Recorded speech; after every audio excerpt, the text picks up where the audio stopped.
Hello everyone, welcome back to my channel. So आज हम class 11th math के MCQ जो पार्ट 2 है उसके करेंगे। सो पार्ट 1 ऑलरेडी मैंने सबमिट कर दिया है, तो पार्ट 2 के नेक्स्ट 25 क्वेश्चन हम कर रहे हैं। सो इसका फर्स्ट जो क्वेश्चन है, in a geometric series first term is 3 and common ratio is 1/4। So what is the sum of first 5 terms. So it means हमें एक ज्योमेट्रिक सीरीज दी है, उसमें हमें एक फर्स्ट टर्म दी है, जिसको फर्स्ट टर्म को हम किसके साथ डोनेट करते हैं, ए के साथ। जो फर्स्ट टर्म है वो हमें दी है a=3 और d की वैल्यू हमें दी है 1/4, जिसको हम कॉमन डिफरेंस कहते हैं। और what is the sum of first 5 term in series, first 5 terms in series. उसके लिए Sn का फॉर्मूला है a1 - d⁻n ओवर 1 - d। सो ये वैल्यू सब्सटीट्यूट करी, a की वैल्यू 3, 1 - 1/4 पावर 5, 1 - 1/4। सो कैलकुलेट किया, 1 - 1/4 को 5 टाइम मल्टीप्लाई किया तो 1024 आया, और इसको एलसीएम किया तो 3/4। तो 1024 में से 1 माइनस किया, 1023 अपॉन 1024, कटिंग करा तो हमारे पास ये आंसर आया। तो ये किसके नियर अबाउट है, 3.375। So option A is a correct answer. Option A is a correct answer. So हमारा सेकंड जो है, सेकंड क्वेश्चन क्या पूछा है, what is the next term in series. हमें एक सीरीज दी है और हमें वो नेक्स्ट सीरीज कैलकुलेट करनी है। तो नेक्स्ट सीरीज कैलकुलेट करने के लिए हमें ये देखो भी, सब में जो कॉमन डिफरेंस जो आ रहा है वो है 2, 4 2 2 4, 4 2 8। तो नेक्स्ट 60 के आगे कौन सी आएगी सीरीज, 60 को हमने 2 के साथ मल्टीप्लाई करेंगे तो हमारे पास आंसर आएगा 32। जो नेक्स्ट टर्म होगा वो हमारे पास होगा 32। सो option A is a correct answer. So A is a 32। So question number third, what is the value of series summation के स्क्वायर। देखो जी, समेशन के स्क्वायर दिया है और के की वैल्यू हमें दी है 1 से लेके 4 तक। समेशन के स्क्वायर, के की वैल्यू हम फिल करेंगे 1 2 3 4, क्योंकि के की वैल्यू 1 से 4 तक जा रही है। तो 1 square, 2 square, 3 square plus 4 square. तो सबको प्लस किया, 1 का 1, 2 2 4, 3 3 9, 4 4 का 16। सो सबको ऐड किया तो we got 30। So option B is a correct answer. Now next question है फोर्थ में है, इन अर्थमेटिक सीरीज, हमें एक सीरीज दी है arithmetic, the first term is a. हमें फर्स्ट टर्म क्या दी हुई है, 10, एंड कॉमन डिफरेंस हमें दिया है 4। सो what is the 10th term in series. हमें 10th टर्म निकालना है कि सीरीज में 10th टर्म क्या होगी। सो ए की वैल्यू 10 दी है, कॉमन डिफरेंस 4 दी है, तो फॉर्मूला यूज करेंगे a + n - 1 d। सो ए की वैल्यू हमने 10 फिल करी है, बी एन की वैल्यू 10 - 1 4। सो 10 + 10 में से 1 गए 9। सो 9 को 4 के साथ मल्टीप्लाई किया तो आ गया हमारे पास 36। 36 में 10 प्लस किए तो हमारे पास आ गया 46। So option C is a correct answer. So next question is 5 question में क्या बताया, what is the sum of first 6 term. कि सम करो first 6 term of geometric series दी है हमें। तो ज्योमेट्रिक सीरीज में फर्स्ट 6 टर्म को प्लस करना है, सम करना है। तो सम का फॉर्मूला होता है Sn a1 - d⁻n upon 1 - d। सो Sn हमारे पास आता है 3, a की वैल्यू हमने फिल करी 3, जो फर्स्ट टर्म है 1 माइनस, और जो हम इसमें आ रहा है कॉमन डिफरेंस वो आ रहा है 2। इट मीन्स जो कॉमन डिफरेंस है हमारा वो है 2, और a की वैल्यू जो है हमारे पास 3 है, वो वैल्यू सब्स्टिट्यूट करा, 2 को 6 टाइम मल्टीप्लाई करा 64। 64 में से 1 गया -63, 63 को 3 के साथ मल्टीप्लाई किया -189 डिवाइडेड बाय -1, माइनस के साथ माइनस कैंसर, 189 जो है हमारा आंसर है। So option B is the correct answer. So question number 6, what is the square root. What is the square root निकालना है -9 का। तो -9 का तो आपको ऑलरेडी पता है, 9 का स्क्वायर रूट होता है 3। सो -1 अंडरूट -1 रह गया, उसको हम बोलते हैं आयोटा। सो -1 अंडरूट को आयोटा बोलते हैं, तो हमारा आंसर आता है 3 iota. So option A is correct answer. हमारा क्वेश्चन नंबर 7 है, विच of the following number is complex number, इनमें से कौन सी कॉम्प्लेक्स नंबर इक्वेशन है। देखो 4 है, 4 के साथ देखो कॉम्प्लेक्स नंबर जो होते हैं जैसे a प्लस आयोटा b जैसा होता है। तो देखो 4 जो है वो भी कॉम्प्लेक्स नंबर नहीं है, -2 भी नहीं है, √9 है, तो 2 आयोटा जो है वो कॉम्प्लेक्स नंबर है क्योंकि ये इमेजिनरी पार्ट आता है। So option D is the correct answer. Now question number 8, what is the conjugate of complex number. हमें कंजुगेट निकालना है कॉम्प्लेक्स नंबर का। हमें कॉम्प्लेक्स नंबर दिया है 4 - 3 आयोटा। कंजुगेट का मतलब होता है कि change the sign of imaginary part. हम लिख सकते हैं change the sign of imaginary part. Imaginary part के साइन को चेंज कर दो तो वो कंजुगेट ऑफ कॉम्प्लेक्स कंजुगेट हो जाता है। तो 4 लिख दिया, सो हमारा इमेजिनरी पार्ट है -3 आयोटा, सो इसका साइन माइनस को चेंज कर दिया, प्लस आ गया। सो 4 + 3 आयोटा जो है कंजुगेट ऑफ कॉम्प्लेक्स नंबर है। So option A is the correct answer. Question number 9 की तरफ देखो भाई, मेरे साथ साथ ही करते जाओ सारे सोल्व। हाँ जी भी, क्वेश्चन 9 देखिए, what is the result of 2 + 3 iota plus 4 + 2 iota. Means इसको मतलब इसका रिजल्ट क्या आएगा। तो हमारे पास है 2 + 3 आयोटा प्लस 4 + 2 आयोटा। तो देखना करना कैसे है, देखो 2 और 4 जो है रियल नंबर उनको प्लस किया, 2 और 4 को किया 6 + 3 आयोटा प्लस 2 आयोटा का आ गया 5 आयोटा। सो हमारा जो एग्जैक्ट आंसर है वो है option B. So option B is the correct answer. Question number 10, what is the product of, हमने प्रोडक्ट निकालना है किसका, 2 + आयोटा का और -3 आयोटा का। जब हमने दोनों को प्रोडक्ट किया, 2 को 3 के साथ मल्टीप्लाई किया 6, 2 को माइनस आयोटा के साथ मल्टीप्लाई किया -2 आयोटा, आयोटा का 3 के साथ 3 आयोटा, आयोटा को आयोटा के साथ आयोटा स्क्वायर। सो 6 का 6 आ गया, 2 आयोटा प्लस 3 आयोटा माइनस करेंगे तो क्या आ गया माइनस आयोटा। आयोटा स्क्वायर की वैल्यू होती है, देखो आयोटा स्क्वायर की वैल्यू होती है -1। जब आयोटा स्क्वायर की वैल्यू हमने -1 फिल करी, सो माइनस माइनस प्लस हो गया, तो 6 + 1 7 माइनस आयोटा। सो ये हमारी ऑप्शन जो है option B is the correct answer. चलो नेक्स्ट क्वेश्चन देखते हैं हम। क्वेश्चन नंबर 11, जैसे जैसे करवा रही हूँ वैसे वैसे ही सोल्व करते जाओ। सो what is the absolute value of complex number. हमें अब्सोल्यूट वैल्यू निकालनी है कॉम्प्लेक्स नंबर की। तो कॉम्प्लेक्स नंबर दिया है -4 + 3 आयोटा और हमें निकालना क्या है अब्सोल्यूट वैल्यू। मीन्स हमें इसका मॉडुलस निकालना है। सो 4 का स्क्वायर, 3 का स्क्वायर क्या आ जाएगा 60 + 9, 60 + 9 को प्लस किया 25, 25 का स्क्वायर रूट आ गया 5। So option B is the correct answer. Question number 12 देखो जी।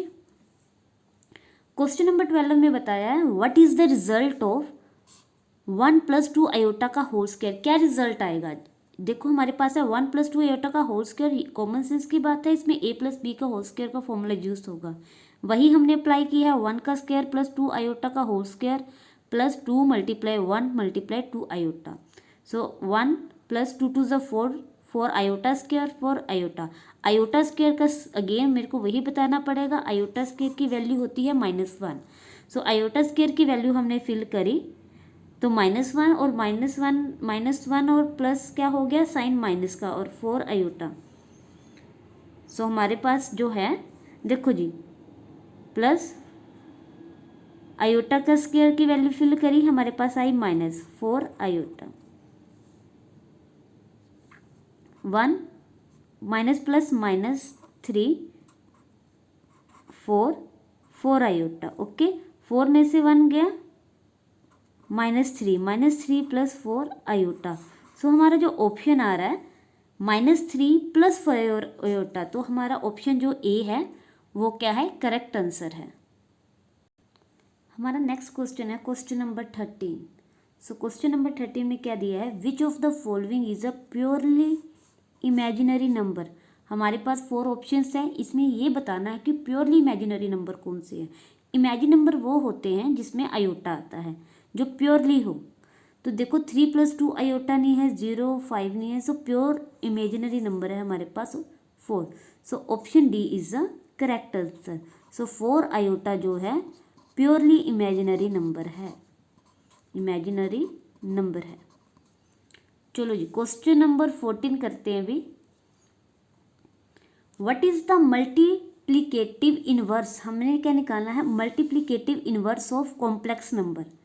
कॉम्प्लेक्स नंबर एक दिया है 3 - 2 आयोटा, इसको हमने मल्टीप्लिकेटिव इसका निकालना है, इनवर्स निकालना है। तो क्या करेंगे, let us consider z 3 - 2 iota, ये मल्टीप्लिकेटिव इनवर्स है, ये किसके इक्वल हो गया 1 के।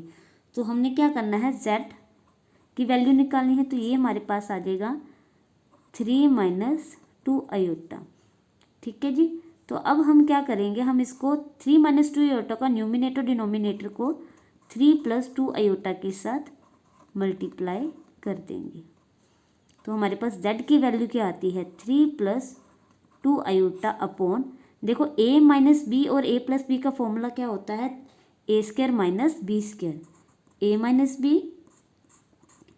a + b का फॉर्मूला होता है a² - b²। तो देखो जी इसका आंसर क्या होगा, ये भी वही टर्म बन रही है, a + b a - b means a² means 3 × 3 = 9, a² - b²। b हमारे पास क्या है, 2 आयोटा का होल स्क्वायर।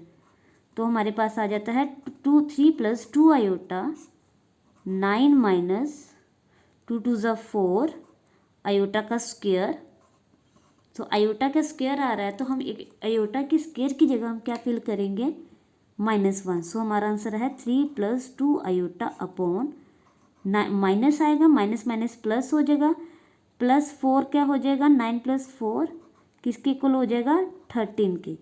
तो हमारे पास z की वैल्यू आती है 3 + 2 आयोटा अपॉन 13। तो अब हम इसको सेपरेट करेंगे, इमेजिनरी पार्ट अलग करेंगे। ठीक है जी, 3/30 + 2/30 आयोटा। सो हमारा देखो ऑप्शन जो सी है वो करेक्ट आंसर है।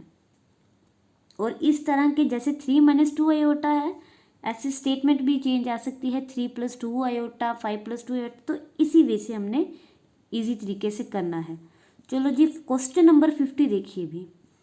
क्वेश्चन नंबर 50 में दिया है, what is the argument of complex number -1 √3 iota कितने डिग्री का होगा। तो उस केस में आंसर जो होगा 120 डिग्री होगा।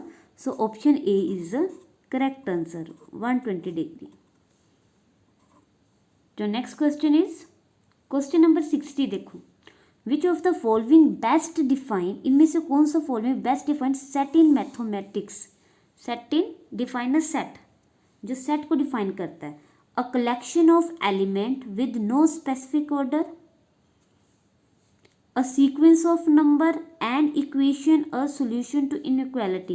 so collection of element, जो collection है element की with number of specific order। so option A is the correct answer। so set collection of element वाला जो है हमारा आंसर है जी। नेक्स्ट क्वेश्चन देखिए, क्वेश्चन नंबर 17।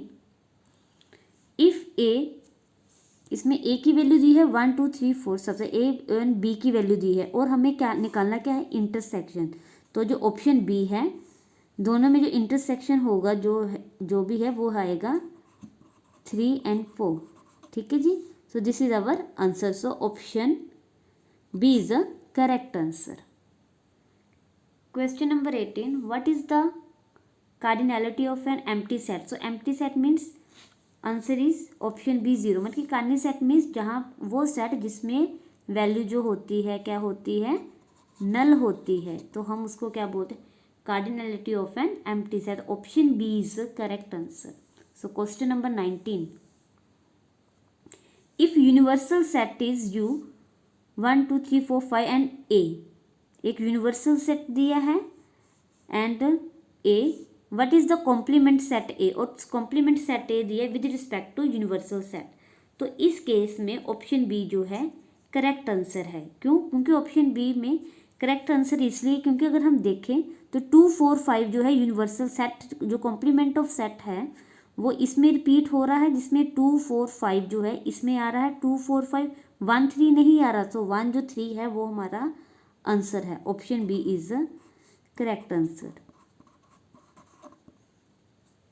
नेक्स्ट क्वेश्चन है जी, question number 20, which of the following set is an example of finite set. इनमें से कौन सा एक फाइनाइट सेट है? फाइनाइट जो एक कंप्लीट सेट को रिप्रेजेंट करता है।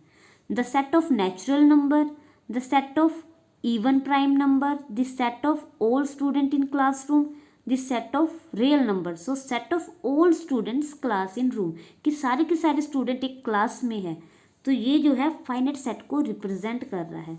तो हमारा option C is a correct answer. Question number 21 देखिए, इन 3 डायमेंशनल ज्योमेट्री, अगर हम 3D ज्योमेट्री देखते हैं, 3 डायमेंशनल ज्योमेट्री मीन्स जिसमें एक्स वाई जेड तीनों डायमेंशंस इंक्लूड होती हैं।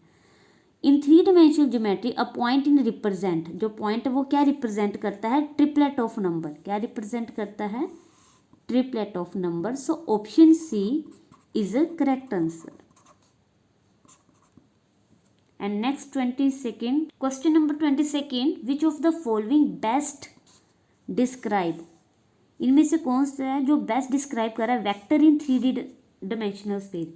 3 डायमेंशनल स्पेस में जो बेस्ट डिस्क्राइब कर रहा है वेक्टर्स को, तो देखो जी ऑप्शन बी जो है वो करेक्ट आंसर है। सिंगल नंबर कभी नहीं एक्सप्लेन करता है वेक्टर को, प्लेन को, क्योंकि जो वेक्टर है वो एक्स वाई जेड तीनों कोऑर्डिनेट्स को रिप्रेजेंट करता है। सो ट्रिपलेट ऑफ नंबर जो है वो करेक्ट आंसर है। Option B is a correct answer. So option B is correct answer.